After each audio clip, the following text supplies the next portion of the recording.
सो ये गाइस, तो आज हम रिव्यू करने जा रहे हैं कैसल रॉक सीरीज़ का। इसके लगभग 2 सीजन्स निकल चुके हैं, दोनों के दोनों हुलू के स्ट्रीमिंग प्लेटफॉर्म के ओरिजिनल सीरीज़ है। बट अब ये नेटफ्लिक्स पर भी अवेलेबल है, हिंदी इंग्लिश लैंग्वेज में, मतलब हिंदी डब में भी अवेलेबल है। और हिंदी डबिंग इसकी बहुत ज़्यादा अच्छी है। और साथ ही में ये सीरीज़ रिलीज़ हुई थी 2018 में, 25 जुलाई को इसका सीज़न 1 रिलीज़ हुआ था 2018 के।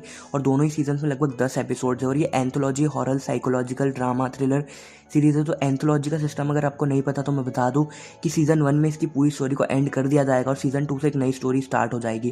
तो यार दोनों में से आप कोई से भी सीज़न को पहले देख सकते हो, पर मैं रिकमेंड करूँगा सीज़न 1 को ही पहले देखो, क्योंकि सीज़न 1 के कुछ हिंट सीज़न 2 में भी है। और यार जिन लोगों को नहीं पता ना कि कैसल रॉक क्या है, तो कैसल रॉक स्टीफन किंग ने खुद क्रिएट करी है अपनी दी डेड जोन नाम की नॉवल पर।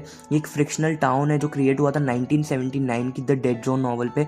और शोशैंक भी कोई ओरिजिनल सा जेल नहीं है, ये भी एक फ्रिक्शनली जेल है जिसका फर्स्ट अपीयरेंस शायद 1994 की दी शोशैंक रिडेम्पशन मूवी में ही हुआ था। और ये दोनों की दोनों ना जो फ्रिक्शनल चीज़ें हैं ना, ये दोनों की दोनों कैसल रॉक और शोशैंक जेल किसी ना किसी स्टीफन किंग की नॉवल या मूवीज़ में दिखाई गई है, जैसे कि the dark tower series, doctor sleep और द शाइनिंग।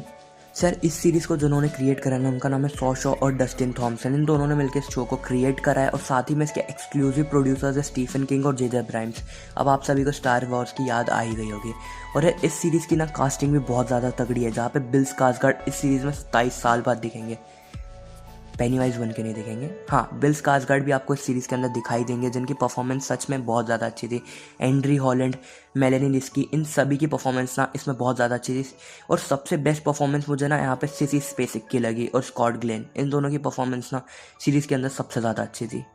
सर सीरीज़ की स्टोरी स्टार्ट होती है 1991 में, जहाँ पे कैसल रॉक टाउन के जो शेरिफ है, जिनका नाम था एलन पेंगबोंग है ना, जंगल के अंदर जाते हैं और वहाँ पे जमा देने वाली ठंड में जंगल के बीचों बीच उनको एक बच्चा मिलता है जिसका नाम होता है हेनरी मैथ्यू डीवर। अब यार ये बच्चा पिछले 12 दिनों से गायब था, मिसिंग था कैसल रॉक टाउन में। तो यार ये उन्हें लेकर जाते हैं, और जब इससे पूछताछ की जाती है कि तुम 12 दिन तक कहाँ थे, तो ये बच्चा बोलता है मुझे कुछ भी याद नहीं है। इस बच्चे को मतलब 12 दिनों तक कुछ नहीं पता था कि कहाँ था, कैसे था, बस जंगल के बीचों बीच ये मिलता है। और इतनी जमा देने वाली ठंड में सब सोचते हैं कि यार ये जिंदा कैसे था।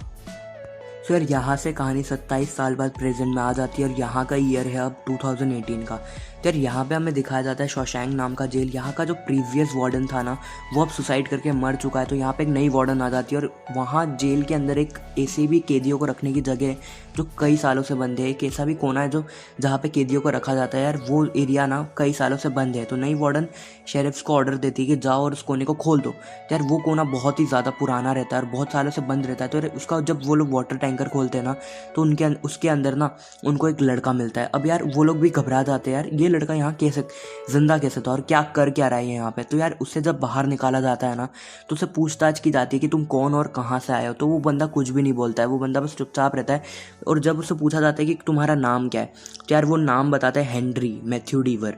तो यार ये हेनरी मैथ्यू डीवर तो नहीं है। और हेनरी मैथ्यू डीवर कौन है, तो वो मैंने आपको बता दिया था, 1991 का वही मिसिंग बच्चा हेनरी मैथ्यू डीवर। बट अब वो टेक्सास में है, अब वो प्रोफेशन से भी एक लॉयर बन चुका है। तो यार अभी वो कैसल रॉक टाउन में नहीं था। तो यार वो हेनरी मैथ्यू डीवर का नाम लेता है, तो जिस वजह से हेनरी को बुलाया जाता है कि तुम आओ और इस बंदे का केस लड़ो, क्योंकि यार इस बंदे ने अभी तक कोई क्राइम वगैरह नहीं किया, ऐसे बेवजह जेल में बंद कर दिया गया। तो हेनरी मैथ्यू डीवर वापस से कैसल रॉक में आ जाता है, अब टेक्सास को छोड़ के कैसल रॉक वापस आ जाता है इस बंदे का केस लड़ने के लिए। सो यार यहाँ से सीरीज़ बहुत ही ज़्यादा इंटरेस्टिंग होना शुरू हो जाती है जब से ये दोनों कैसल रॉक में एक साथ मिलते हैं। तो यार यहाँ से तो स्टोरी इंटरेस्टिंग भली हो, पर इस एपिसोड सच में बहुत ही ज़्यादा स्लो था। 1 2 3 स्टार्टिंग के 3 एपिसोड्स तो मैंने देख लिए, सिर्फ इसकी लोकेशन की वजह से तो बहुत ज़्यादा अच्छा था, तो जिस वजह से मैं अट्रैक्ट था स्टोरी के साथ। जिस तरीके से पास्ट और प्रेजेंट में जंप कर रही थी ना, वो भी मुझे बहुत पसंद आया। कैमरा वर्क इस सीरीज़ का सच में बहुत लाजवाब है, और स्टोरी टेलिंग भी मुझे इस सीरीज़ की बहुत ज़्यादा अच्छी लगी, जिस वजह से मैं कनेक्ट हो गया था इसके सीज़न 1 से। फिर भी यार बहुत लोगों को बहुत प्रॉब्लम्स आने वाली है इस सीरीज़ को देखते टाइम। इसका 5th 6th एपिसोड बहुत ही ज़्यादा बोरिंग लगेगा, और 4th एपिसोड भी बहुत बोर करने वाला है आप सभी को, जिस वजह से हो सकता है आप लोग स्किप कर दो। बट फिर भी अगर आप में बहुत ज़्यादा पेशेंस है तो आप लास्ट तक इस सीरीज़ को देखो। अगर आपको नया कुछ टेस्ट करना, नया कुछ देखना है, तो आप ज़रूर से देखो। बहुत सारे ईस्टर एग्स दिखेंगे आपको इस मूवी के अंदर, मतलब इस सीरीज़ के अंदर बहुत सारे ईस्टर एग्स दिखेंगे स्टीफन किंग के नॉवेल्स के, जो यार मतलब गिनते रह जाओगे, इतने सारे ईस्टर एग्स हैं। और इसी के साथ यार कैरेक्टर्स भी मुझे सीरीज़ के अच्छे लगे। इतने भी मतलब कुछ कैरेक्टर्स थे जिनसे मुझे शिकायत थी। यार हेनरी डीवर का कैरेक्टर इतना ज़्यादा कोई पसंद नहीं आया, उसका बचपन का कैरेक्टर भी मुझे ठीक ठाक लगा। जहाँ पे यार मतलब बहुत ही उसकी परफॉर्मेंस भी ठीक ठाक ही थी, एवरेज लगी मुझे, इतनी ज़्यादा अच्छी नहीं लगी। बट यार मॉली स्टैन का कैरेक्टर, रोच डीवर, इन सभी के परफॉर्मेंस, एलिन पैंगबोंग, इन सभी के परफॉर्मेंस की वजह से यार इस सीरीज़ को मैंने फाइनली कंप्लीट कर दिया। फिर यहाँ पे जो स्किज़मा वाला एक्सपेरिमेंट था वो भी मुझे बहुत सही लगा, और जैकी का और बिल स्कार्सगार्ड का परफॉर्मेंस, दोनों की परफॉर्मेंस मुझे बहुत पसंद आ रही। सबसे ग्रेट परफॉर्मेंस यहाँ पे बिल स्कार्सगार्ड का ही था, क्योंकि यार पेनीवाइज के रोल के बाद डेडपुल 2 में वो हमें एक्स फोर्स में दिखे, फिर हमें ये कैसल रॉक में दिखे, जो बहुत ही ज़्यादा ग्रेट कैरेक्टर था उनका। इस सीरीज़ में सच में उन्होंने जान डाल दी अपने कैरेक्टर में। और साथ ही में यार ईस्टर एग्स तो भर भर के डाले थे सीरीज़ के अंदर।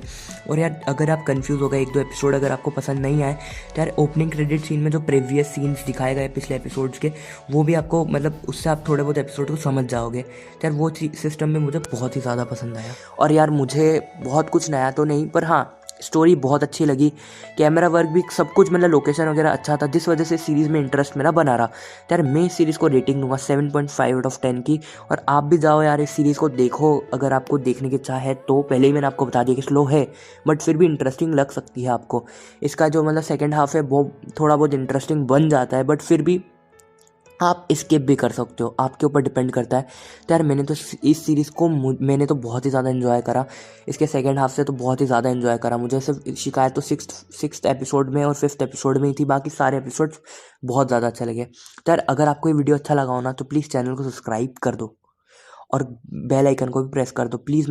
ये जो मेरा पहला चैनल है, प्लीज़ मुझे सपोर्ट करो और यार चैनल को सब्सक्राइब कर दो। Okay, bye bye.